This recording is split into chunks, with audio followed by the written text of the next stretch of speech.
வணக்கம். சுப்ரீம் செய்திகளுக்காக இரா செல்வமணி.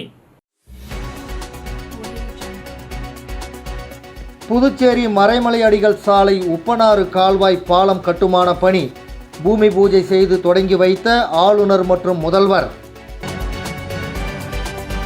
புதுச்சேரியில் கிராமப்புற பெண்களை குறிவைத்து ஆபாச வீடியோ அனுப்பிய மத போதகர் கைது செய்த கிரைம் போலீசார். மும்மொழி கொள்கையை எதிர்த்து சட்டசபையிலிருந்து திமுக காங்கிரஸ் வெளிநடப்பு செய்வது நாடகம். அதிமுக மாநில செயலாளர் அன்பழகன் விமர்சனம்.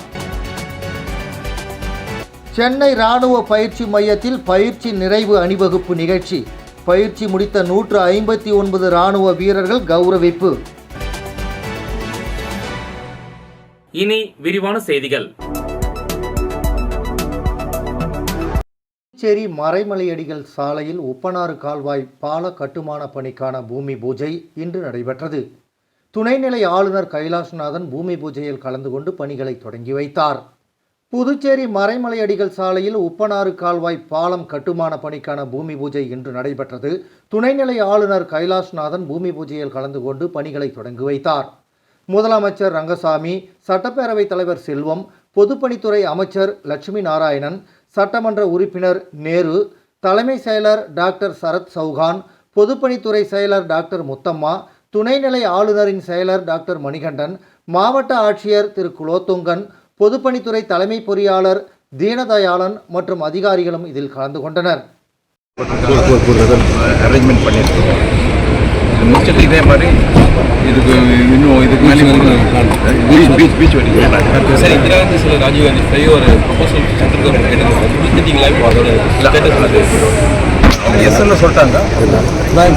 டிபி அதெல்லாம் ப்ராசஸ் பண்ணிட்டாங்க, சப்மிட் பண்ணிட்டு. அதே போல் புதுச்சேரி ஃபுல்லாக டிராஃபிக் அதிகமாக இருக்குது. ஆல்டர்னேட் சோர்ஸஸ் ஏதாச்சும் நம்ம கவர்மெண்ட் சார்பில் எதுவும் பாருங்க, அது இந்த டெவலப்மெண்ட் எல்லாம் ஆகும்ல, அதுக்கப்புறம் எப்படி டிராஃபிக் கண்ட்ரோல் ஆகும். புதுச்சேரியில் கிராமப்புற பெண்களை குறிவைத்து ஆபாச வீடியோ அனுப்பிய மதபோதகரை சைபர் கிரைம் போலீசார் கைது செய்தனர். புதுச்சேரி திருக்கனூர் பகுதியை சேர்ந்த பெண் ஒருவருக்கு கடந்த சில நாட்களாக அறிமுகமில்லாத எண்ணிலிருந்து ஆபாச வீடியோ மற்றும் குறுஞ்செய்தி வந்ததை அடுத்து அப்பெண் புதுச்சேரி இணையவழி காவல் நிலையத்தில் புகார் அளித்தார். புகாரின் பேரில் இணையவழி குற்றப்பிரிவு போலீசார் வழக்கு பதிவு செய்து தீவிர விசாரணை மேற்கொண்டனர். மேலும் அந்த பெண்ணிற்கு ஆபாசமாக வீடியோ அனுப்பிய வாட்ஸ்அப் எண்ணின் இயக்கங்களை தீவிரமாக கண்காணித்து வந்தனர். தொடர் விசாரணையில் பெண்ணிற்கு ஆபாச வீடியோ அனுப்பியது முத்தியால்பேட்டை பகுதியைச் சேர்ந்த மதபோதகர் வேலு என்கிற இமானுவேல் என தெரிய வந்தது. இதனை அடுத்து இமானுவேலுவை கைது செய்த போலீசார் அவரிடமிருந்த செல்போனை பறிமுதல் செய்து விசாரணை செய்ததில் பெண்ணிற்கு ஆபாசமாக புகைப்படம் அனுப்பியது இமானுவேல் என்பதும், இதேபோல் சில பெண்களுக்கும் ஆபாச மெசேஜ்களும் வீடியோக்களும் அனுப்பியது தெரிய வந்தது. இதையடுத்து இமானுவேலுவை புதுவை தலைமையியல் குற்ற நீதிபதி சிவக்குமார் முன்னிலையில் ஆஜர்படுத்தி காலாப்பட்டு மத்திய சிறையில் அடைக்கப்பட்டார். புதுச்சேரியில் தேசிய கல்விக் கொள்கை அமல்படுத்தப்பட்டு 2 ஆண்டுகள் ஆகின்ற நிலையில் தற்போது மும்மொழி கொள்கையை எதிர்த்து சட்டசபையிலிருந்து திமுக காங்கிரஸ் வெளிநடப்பு செய்வது நாடகம் என்று அதிமுக மாநில செயலாளர் அன்பழகன் விமர்சித்துள்ளார். இது தொடர்பாக அதிமுக அலுவலகத்தில் செய்தியாளர்களை சந்தித்த அவர், மத்திய அரசால் கொண்டு வரப்பட்டுள்ள தேசிய கல்விக் கொள்கையை ஆரம்பத்தில் ஆதரித்த திராவிட முன்னேற்றக் கழகம் மற்றும் காங்கிரஸ் கட்சியினர் மும்மொழி கொள்கை என்று தவறான கருத்துக்களை பரப்பி வருகின்றனர். இது வன்மையாக கண்டிக்கத்தக்கது. புதுச்சேரியில் 10ஆம் வகுப்பு 12ஆம் வகுப்பு தேர்வு வரை புதிய கல்விக் கொள்கை மூலம் மாணவர்கள் தேர்வு எழுதி வருகின்றனர். தேசிய கல்விக் கொள்கை புதுச்சேரியில் அமல்படுத்தப்பட்டு 2 ஆண்டுகள் ஆகிறது. அப்போதெல்லாம் திமுக மௌனமாக இருந்துவிட்டு இன்று மும்மொழி கொள்கை எதிர்த்து வெளிநடப்பு செய்வது என்பது நாடகமாகும் என்று குற்றம் சாட்டினார். மாணவர்களையும் பெற்றோரையும் முட்டாளாக்கக்கூடிய செயல்களை காங்கிரசும் திமுகவும் செய்து வருவதாக குற்றம் சாட்டிய அன்பழகன், சட்டமன்றத்தின் நேரத்தை வீணாக்கி சபை நடவடிக்கைகளை கேலி கூத்தாக்கி வருகின்றனர். இவர்களின் பேச்சை அவை குறிப்பிலிருந்து நீக்க வேண்டும் என்றும் வலியுறுத்தினார். புதுச்சேரியில் புதிதாக 6 மதுபான தொழிற்சாலைகளுக்கு தடையில்லா சான்றிதழ் வழங்கப்பட்டுள்ளது என்றால் இதற்கு துணைநிலை ஆளுநர் ஒப்புதல் அளித்திருக்கிறார். இது அரசாங்கத்தின் கொள்கை முடிவு என்று அவர் தெரிவித்தார். சென்னை இராணுவ அதிகாரிகள் பயிற்சி மையத்தில் 159 இராணுவ வீரர்கள் பயிற்சி முடிந்து பணிக்கு செல்லும் நிலையில் பயிற்சி நிறைவு அணிவகுப்பு நிகழ்ச்சி OTA வளாகத்தில் கோலாகலமாக நடைபெற்றது. சென்னை பரிங்கமலையில் ஓடிஏ எனப்படும் இராணுவ அதிகாரிகள் பயிற்சி மையம் 1963ஆம் ஆண்டு முதல் செயல்பட்டு வருகிறது. இந்த பயிற்சி மையத்தில் இந்தியா மட்டுமல்லாது அதன் நட்பு நாடுகளை சேர்ந்தவர்களுக்கும் இராணுவ பயிற்சி அளிக்கப்பட்டு வருகிறது. ஒவ்வொரு ஆண்டும் பயிற்சி முடிப்பவர்களுக்கு நிறைவு அணிவகுப்பு நிகழ்ச்சி நடத்தப்பட்டு வருகிறது. அதன் அடிப்படையில் கடந்த ஓராண்டாக இந்த பயிற்சி மையத்தில் தங்கள் பயிற்சியை நிறைவு செய்த இந்தியாவைச் சேர்ந்த 135 இராணுவ அதிகாரிகளுக்கும் 24 பெண் அதிகாரிகளுக்கும் மற்றும் வெளிநாடுகளைச் சேர்ந்த 11 அதிகாரிகளுக்கும் இறுதி அணிவகுப்பு நிகழ்ச்சி நடைபெற்றது. இந்த அணிவகுப்பில் லெப்டினன்ட் ஜெனரல் ஜான்சன் மேத்யூ பங்கேற்று அணிவகுப்பை பார்வையிட்டார். பின் தேர்ச்சி பெற்றவர்களில் மிக சிறப்பாக செயல்பட்ட மானியா குமாருக்கு மரியாதை வாள், பிரகதி தாக்கூருக்கு தங்கப் பதக்கம், மானியா குமாருக்கு வெள்ளிப் பதக்கம் மற்றும் சுர்ஜித் யாதவுக்கு வெண்கலப் பதக்கம் ஆகியவற்றை வழங்கினார். இதனைத் தொடர்ந்து பயிற்சி நிறைவு செய்த இராணுவ அதிகாரிகள் அவர்களுக்கான ஸ்டார் முத்திரைகளை தங்களது பெற்றோர்களின் கரங்களிலிருந்து பெற்றுக்கொண்டனர். பின்னர் இராணுவத்தில் பணியாற்றுவதற்கான உறுதிமொழியை ஏற்றுக்கொண்டனர். இந்த நிகழ்வின் போது தேசிய கொடி நிறத்தில் பலூன் பறக்க விடப்பட்டு வானிலிருந்து ஹெலிகாப்டர் மூலம் மலர்கள் தூவி அவர்கள் கௌரவிக்கப்பட்டார்கள். ஆண்டுக்கு 2 முறை நடக்கும் அனைத்து பட்டதாரிகளுக்கான இந்த தேர்வில் தமிழகத்தைச் சேர்ந்த ஒருவர் மட்டுமே பங்கேற்றார். மேலும் புதுச்சேரியிலிருந்து யாருமே பங்கேற்கவில்லை என்பது குறிப்பிடத்தக்கது.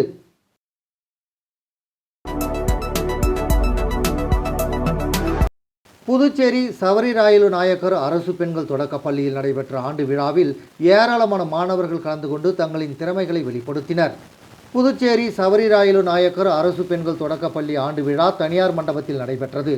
பள்ளி தலைமை ஆசிரியர் வரலட்சுமி தலைமையில் நடைபெற்ற விழாவில் ஆசிரியர் ரஞ்சனி வரவேற்புரையாற்றினார். ஆசிரியர்கள் நிகழ்ச்சிகளை தொகுத்து வழங்கினர்.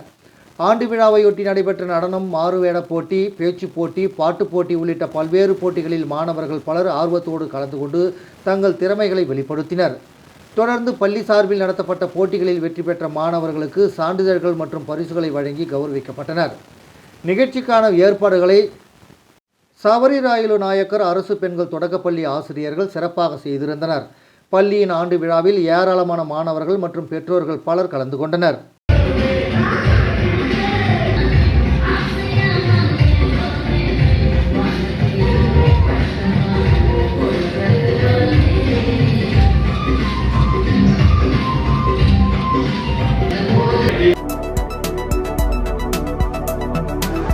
புதுச்சேரியில் 6 புதிய மதுபான தொழிற்சாலைகளை கொண்டு வர அரசு முடிவு செய்துள்ளதாக முதலமைச்சர் ரங்கசாமி தெரிவித்துள்ளார். புதுச்சேரி சட்டப்பேரவையில் கவர்னர் உரைக்கு நன்றி தெரிவிக்கும் தீர்மானத்தின் மீது சட்டமன்ற உறுப்பினர்களின் கேள்விகளுக்கு முதலமைச்சர் ரங்கசாமி பதிலளித்து பேசினார். அப்போது புதுச்சேரியில் உள்ள இளைஞர்களுக்கு வேலைவாய்ப்பு வருவாயை பெருக்க வேண்டும் என்ற எண்ணத்தின் அடிப்படையிலேயே 6 மதுபான தொழிற்சாலைகளுக்கு தடையில்லா சான்று வழங்கப்பட்டு வருகிறது. இதன் மூலம் புதுச்சேரி அரசுக்கு ரூபாய் 500 கோடியும், ஒரு தொழிற்சாலைகளில் 500 என 5000 பெண்களுக்கு வேலைவாய்ப்பு கிடைக்கக்கூடிய வாய்ப்பு ஏற்படும். தண்ணீரை அதிகம் உறிஞ்சாத, சுற்றுச்சூழல் பாதிக்காத நிலையில்தான் இந்த தடையில்லா சான்று கொடுக்கப்பட்டிருக்கிறது என்றார். மாநில அந்தஸ்து புதுச்சேரிக்கு மிகவும் அவசியமானது. அதனை துணைநிலை ஆளுநர் பிரதமரிடம் எடுத்து கூறி வாங்கி தருவார் என எதிர்பார்க்கிறோம். அரசு செயலர் உள்ளிட்ட அதிகாரிகள், மக்கள் பிரதிநிதிகள் கேட்பதை நிறைவேற்றி தர வேண்டும். எதிர்மறையின்றி அதிகாரிகள் கோப்புகளை கையாள வேண்டும் என தெரிவித்த அவர், தொலைநோக்கு திட்டங்களை கொண்டு வரும் வகையில் புதுச்சேரி மாநில வளர்ச்சிக்கு ஆளுநர் ஒத்துழைப்பு தந்து வருகிறார். அதிகாரிகளின் எதிர்மறையான போக்கால் மாநில வளர்ச்சி பாதிக்கப்படும் எனவும் தெரிவித்தார். புதுச்சேரி மாநில யுனிவர்சல் கராத்தே சங்கம் சார்பாக 3வது மாநில கராத்தே போட்டிகள் ஆச்சாரியா கலைக்கல்லூரியில் நடைபெற்றது. புதுச்சேரி மாநில யுனிவர்சல் கராத்தே சங்கம் சார்பாக 3வது மாநில கராத்தே போட்டிகள் ஆச்சாரியா கலைக்கல்லூரியில் நடைபெற்றது. இந்த போட்டி தொகுப்பு விழாவை மாநில கௌரவ தலைவர் அங்குதாஸ் துவக்கி வைத்தார். இந்த விழாவில் துபாயில் நடைபெற்ற உலக கராத்தே போட்டியில் நடுவராக தேர்ந்தெடுக்கப்பட்ட புதிய மாநில சங்க செயலாளர் சென்சாய் பழனிவேல் அவர்களுக்கு பாராட்டு விழாவும் நடைபெற்றது. கராத்தே போட்டியானது மாநில தலைவர் சென்சாய் திருநாவுக்கரசு தலைமையில் சங்க செயலாளர் சென்சாய் பழனிவேலு முன்னிலையில் நடைபெற்றது. இதில் 500க்கும் மேற்பட்ட மாணவர்கள் கலந்து கொண்டனர். இதில் தலைமை பயிற்சியாளர்கள் சென்சாய்கள் சத்தியசீலன், எழிலரசன், ராஜேஷ், தர்ம பிரகாஷ், ராஜசேகர் ஆகியோர் கலந்து கொண்டனர். இவ்விழா ஏற்பாடுகளை சங்க பொருளாளர் சென்சாய் சங்கர் செய்திருந்தார். விளம்பர இடைவேளைக்கு பிறகு செய்திகள் தொடரும். தேங்க்யூ. பாருப்பா, பத்மா கை நிறைய புதுசா வளையல் போட்டிருக்கா. அத நீங்க எப்ப பாத்தீங்க? கோயிலுக்கு போனப்ப பார்த்தேன். அப்போ கோவிலுக்கு போனது சாமியை கும்பிட இல்ல, ஏன்பா ஏன் முன்னாடி வந்து நின்னு சாமி கும்பிட்டா நான் பார்க்க மாட்டேனா? எனக்கும் வேணும் புது வளையல். இப்ப தங்கத்தோட விலை என்னன்னு தெரியுமா? பாரு, ஜோஸ் ஆலுகாஸ்ல இப்போ ஒரு புது ஆஃபர் இருக்கு. தங்க நகைகளின் சேதாரத்தில் பிளாட் 50% தள்ளுபடி. புரிஞ்சுதா? குட். அப்படின்னா ஜோஸ் ஆலுகாஸ் போலாமா? செய்திகள் தொடர்கின்றன. புதுச்சேரி அதிமுக பொருளாளர் ரவி பாண்டுரங்கன் அரியாங்குப்பம் தொகுதிக்கு உட்பட்ட பல்வேறு கோவில்களுக்கு நன்கொடையாக ரூபாய் 2 லட்சத்தை அந்தந்த கோவில் நிர்வாகத்திடம் வழங்கினார். புதுச்சேரி அதிமுக பொருளாளர் ரவி பாண்டுரங்கன் அரியாங்குப்பம் தொகுதியில் பல்வேறு ஏழை எளிய மக்களுக்கு நலத்திட்ட உதவிகளை வழங்கி வருகிறார். மேலும் கோவில் திருப்பணிகளுக்கும் உதவிகளை செய்து வருகிறார். அந்த வகையில் வீராம்பட்டினம் செங்கழுநீரம்மன் கோவிலுக்கு 1 லட்சம் ரூபாயை கோவில் அறங்காவலர் குழுவினரிடம் வழங்கினார். மேலும் அரியாங்குப்பம் மாஞ்சோலை பகுதியில் எழுந்தருளியுள்ள காளியம்மன் கோவில் திருப்பணிக்கு கோவில் நிர்வாகத்திடம் ரூபாய் 50,000-உம், அதனைத் தொடர்ந்து அரியாங்குப்பம் பைபாஸ் சாலையில் உள்ள ஏழைமுத்து மாரியம்மன் கோவில் திருப்பணிக்காக ரூபாய் 25,000 ரூபாயும், அரியாங்குப்பம் அருந்ததிபுரம் பகுதியில் அமைந்துள்ள முத்துமாரியம்மன் கோவில் திருப்பணிக்காக ரூபாய் 25,000 என ஒட்டுமொத்தமாக 4 கோவில்களுக்கும் ஒரே நாளில் ரூபாய் 2 லட்சத்தை அந்தந்த கோவில் அறங்காவலர் குழுவினரிடம் வழங்கினார். இந்த நிகழ்ச்சியில் தொழிலதிபர் சீனிவாசன் மற்றும் அதிமுக தொகுதி செயலாளர் ராஜா, அதிமுக மீனவர் அணி இணை செயலாளர் ஐஸ் ரவி என்கிற ராஜவேலு, அம்மா பேரவை துணை செயலாளர் ஜீவா, அவைத்தலைவர் ராஜேந்திரன், வார்டு செயலாளர்கள் பன்னீர், ஜெயக்குமார், பாலு, கோபி மற்றும் அதிமுக கழக நிர்வாகிகளும் கலந்து கொண்டனர்.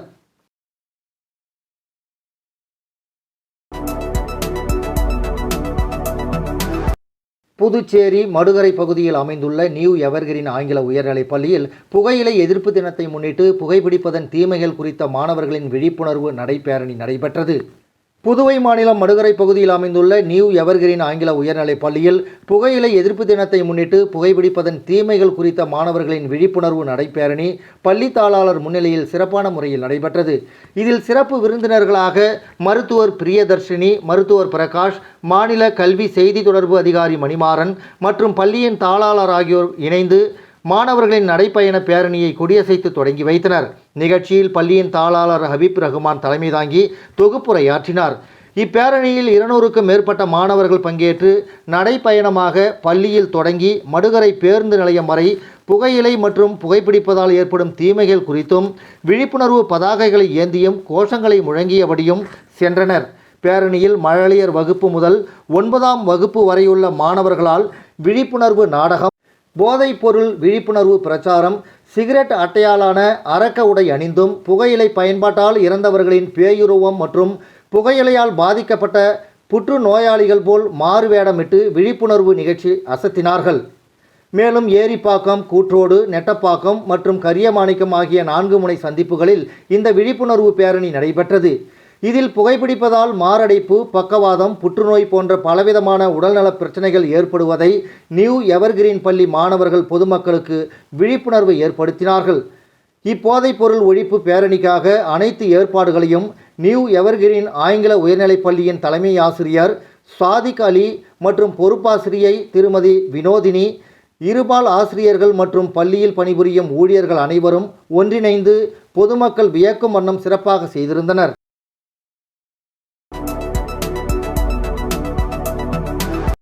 திருக்காஞ்சி மாசிமக தீர்த்தவாரியை முன்னிட்டு வில்லியனூர் மார்க்கெட் பகுதியில் அமைந்துள்ள சந்துரு பூக்கடை சார்பில் 22வது ஆண்டாக அன்னதானம் வழங்கப்பட்டது.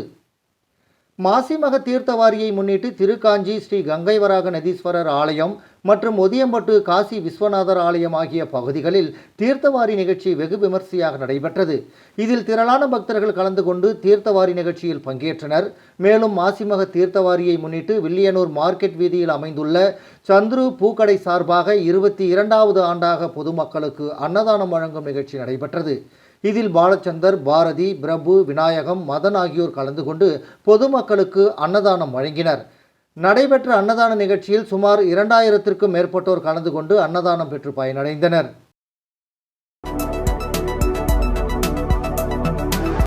புதுவை ஊசுட்டேரியில் சாலை அமைப்பதற்கான பணியினை அமைச்சர் சாய்ஜே சரவணகுமார் பூமி பூஜை செய்து தொடங்கி வைத்தார். புதுச்சேரி ஊசுடு தொகுதிக்கு உட்பட்ட ஊசுட்டேரி பகுதியில் உள்ள கன்னியம்மன் கோவில் தெருவிற்கு ரூபாய் 12 லட்சம் மதிப்பில் எல் வடிவ கழிவுநீர் வாய்க்காலுடன் கூடிய சிமெண்ட் கான்கிரீட் சாலை அமைப்பதற்கு தொகுதியின் சட்டமன்ற உறுப்பினரும் ஆதிதிராவிட நலத்துறை அமைச்சருமான சாய் ஜே சரவணகுமார் தொகுதி மேம்பாட்டு நிதியின் கீழ் வில்லியனூர் கொம்யூன் பஞ்சாயத்து மூலம் அரசாணை பெற்று இன்று அதற்கான பூமி பூஜை நிகழ்ச்சி நடைபெற்றது. இதில் அமைச்சர் சாய் ஜே சரவணகுமார் தலைமை தாங்கி பூமி பூஜை செய்து பணியினை தொடங்கி வைத்தார். இந்த நிகழ்ச்சியில் அதிகாரிகள், தொகுதி பாஜக நிர்வாகிகள் திரளாக கலந்து கொண்டனர். இப்பணிக்கான பூமி பூஜை நிகழ்ச்சி நடைபெற்ற முன்பு நாள் அமைச்சரின் அறிவுறுத்தலின்படி ஊடகப் பிரிவு மூலம் ஊசிட்டேரி மற்றும் பொறையூரில் கடந்த 4 ஆண்டுகளில் நடைபெற்ற மக்கள் வளர்ச்சி பணிகளின் விவரங்களை துண்டு பிரசுரங்களால் தயார் செய்யப்பட்டு அனைத்து இல்லங்களுக்கும் வெற்றிலை, வாழைப்பழம் துண்டு பிரசுரம் வழங்கி பொதுமக்களுக்கு அழைப்பு கொடுக்கப்பட்டுள்ளது என்பது குறிப்பிடத்தக்கது. புதுச்சேரி அகில இந்திய என்ஆர் காங்கிரஸ் கட்சியின் மாநில இளைஞரணி செயலாளராக மு. அரவிந்த் நியமிக்கப்பட்டுள்ளார். புதுச்சேரி அகில இந்திய என்ஆர் காங்கிரஸ் கட்சியில் தற்போது மாநிலம் முழுவதும் கட்சி தலைமை பொறுப்பாளர்களை நியமித்து வருகிறது. அந்த வகையில் புதுச்சேரி மாநில அகில இந்திய என்ஆர் காங்கிரஸ் கட்சியின் மாநில இளைஞரணி செயலாளராக மு. அரவிந்த் அவர்கள் அறிவிக்கப்பட்டுள்ளார். அவருக்கு கட்சி நிர்வாகிகள் வாழ்த்துக்களை தெரிவித்துள்ளனர். மேலும் தன்னை மாநில இளைஞரணி செயலாளராக நியமனம் செய்த முதலமைச்சரும் அகில இந்திய என்ஆர் காங்கிரசின் தலைவருமான ரங்கசாமி மற்றும் சட்டமன்ற உறுப்பினரும் என்ஆர் காங்கிரஸ் மாநில இளைஞரணி தலைவருமான KSP ரமேஷ் அவர்களுக்கும் நன்றியை தெரிவித்துக் கொள்வதாகவும் மு. அரவிந்த் கூறினார்.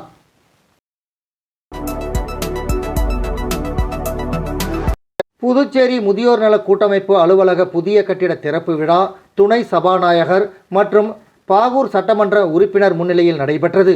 புதுச்சேரி மாநிலம் ஏம்பலம் சட்டமன்ற தொகுதிக்கு உட்பட்ட பகுதியான குடியிருப்பு பாளையம் கிராமத்தில் புதுச்சேரி முதியோர் நல கூட்டமைப்பின் புதிதாக கட்டியுள்ள கட்டிட அலுவலகத்தை நெட்டப்பாக்கம் சட்டமன்ற தொகுதி உறுப்பினரும் துணை சபாநாயகருமான ராஜவேலு மற்றும் பாகூர் சட்டமன்ற உறுப்பினர் செந்தில்குமார் இவர்களின் தலைமையில் ஹெல்பேஜ் இந்தியா கடலூர் தலைவர்கள் வேணுகோபால், ராமலிங்கம் இவர்களின் முன்னிலையில் நேற்று மாலை திறப்பு விழா நடைபெற்றது. இதில் புதுச்சேரி முதியோர் நல கூட்டமைப்பு தலைவர் தனலட்சுமி அவர்கள் அனைவரையும் வரவேற்றார். மற்றும் இந்த நிகழ்ச்சியில் ஹெல்பேஜ் இந்தியா துணை இயக்குனர் முனைவர் சத்யபாபு அவர்கள் வாழ்த்துரை வழங்கினார். துணை சபாநாயகர் யாகசாலையில் கலந்து கொண்டு அனைவரையும் வாழ்த்தி பேசுகையில், பாகூர் பகுதியில் புதுச்சேரி முதியோர் நல கூட்டமைப்பு அலுவலகம் புதியதாக திறக்கப்பட்டுள்ளது. இது நமக்கு பெரும் மகிழ்ச்சியை அளிக்கிறது. இதனால் அந்த பகுதியில் இருக்கின்ற பொதுமக்களுக்கு பயன்படும் வகையில் இந்த அலுவலகம் செயல்படும் என்று கூறினார். அதேபோல் பாகூர் சட்டமன்ற உறுப்பினர் செந்தில்குமார் மற்றும் அவருடைய துணைவியார் இருவரும் குத்துவிளக்கு ஏற்றி அலுவலகத்தை திறந்து வைத்தனர். அவர்கள் கூறுகையில், புதுச்சேரி முதியோர் நல கூட்டமைப்பு மூலம் ஒரு புதிய கட்டிடம் வைத்து அதில் முதியோர்களுக்கு பல நன்மைகளை செய்து வருகின்றனர். இதனால் சில மாதங்களுக்கு முன்பு புதிய கட்டிடம் கட்டுவதற்கு உதவி செய்வதாக கூறி தற்போது 50,000 ரூபாய் நன்கொடையாக அளித்ததாகவும் சிறப்பாக செயல்பட வேண்டும் என்றும் கூறினார்.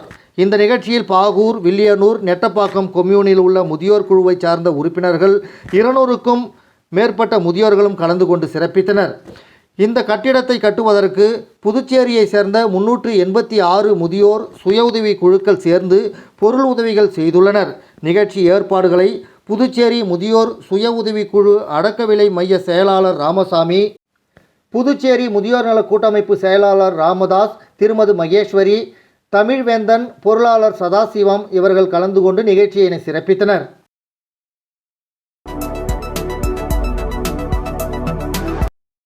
சிவப்பு நாடா சங்கம் சட்ட ஆலோசனை மையம் சார்பில் விளிம்பு நிலை மக்களின் உரிமைகள் குறித்த விழிப்புணர்வு நிகழ்ச்சி பாரதிதாசன் மகளிர் கல்லூரியில் உள்ள அரங்கத்தில் நடைபெற்றது. சிவப்பு நாடா சங்கம் சட்ட ஆலோசனை மையம் சார்பில் விளிம்பு நிலை மக்களின் உரிமைகள் குறித்த விழிப்புணர்வு நிகழ்ச்சி பாரதிதாசன் மகளிர் கல்லூரியில் உள்ள அரங்கத்தில் நடைபெற்றது. கல்லூரி முதல்வர் முனைவர் வீரமோகன் தலைமையில் நடைபெற்ற நிகழ்ச்சியில் சிவப்பு நாடா சங்க ஒருங்கிணைப்பாளரும் தமிழ்துறை பேராசிரியருமான முனைவர் சந்திரா, எய்ட்ஸ் கட்டுப்பாட்டு சங்கத்தின் திட்ட மேலாளர் ஜெகதீசன் ஆகியோர் முன்னிலை வகித்தனர்.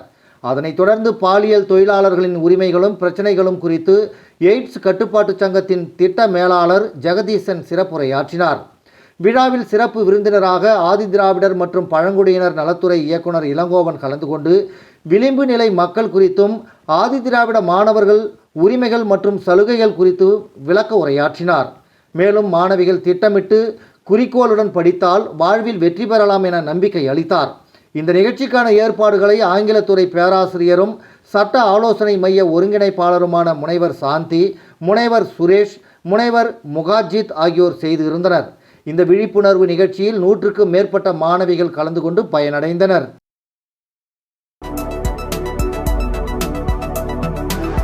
திருக்காஞ்சி மாசிமக தீர்த்தவாரியை முன்னிட்டு உருவையாறு அன்பு நகர் பகுதியில் பொதுமக்களுக்கு அன்னதானம் வழங்கப்பட்டது. மாசிமக தீர்த்தவாரியை முன்னிட்டு திருக்காஞ்சி ஸ்ரீ கங்கைவராக நதீஸ்வரர் ஆலயத்தில் தீர்த்தவாரி நிகழ்ச்சியில் பங்கேற்பதற்காக திரளான பக்தர்கள் ஆலயம் சென்றனர். இதனையடுத்து பல்வேறு இடங்களில் சமூக சேவகர்கள், அரசியல் பிரமுகர்கள் பொதுமக்களின் தாகத்தை தணிக்க குளிர்பானம் மற்றும் அன்னதானம் வழங்கினர். அதன் ஒரு பகுதியாக மங்களம் சட்டமன்ற தொகுதிக்கு உட்பட்ட உருவையாறு அன்பு நகர் பகுதியில் SR முருகன் தலைமையில் சுமார் 500க்கும் மேற்பட்ட நபர்களுக்கு அன்னதானம் வழங்கப்பட்டது. இந்த நிகழ்ச்சியில் செந்தில்குமார், ராமு, திருமலை, செந்தில்குமார், பாலமுருகன், ஜெயராமன் உட்பட திரளானோர் கலந்து கொண்டு பொதுமக்களுக்கு அன்னதானம் வழங்கி சிறப்பித்தனர். மீண்டும் முதன்மை செய்திகள். புதுச்சேரி மறைமலை அடிகள் சாலை உப்பனாறு கால்வாய் பாலம் கட்டுமான பணி பூமி பூஜை செய்து தொடங்கி வைத்த ஆளுநர் மற்றும் முதல்வர். புதுச்சேரியில் கிராமப்புற பெண்களை குறிவைத்து ஆபாச வீடியோ அனுப்பிய மத போதகர் கைது செய்த கிரைம் போலீசார். மும்மொழி கொள்கையை எதிர்த்து சட்டசபையிலிருந்து திமுக, காங்கிரஸ் வெளிநடப்பு செய்வது நாடகம். அதிமுக மாநில செயலாளர் அன்பழகன் விமர்சனம். சென்னை இராணுவ பயிற்சி மையத்தில் பயிற்சி நிறைவு அணிவகுப்பு நிகழ்ச்சி. பயிற்சி முடித்த 159 இராணுவ வீரர்கள் கௌரவிப்பு. இந்த செய்தி அறிக்கை இத்துடன் நிறைவு பெறுகிறது. வணக்கம்.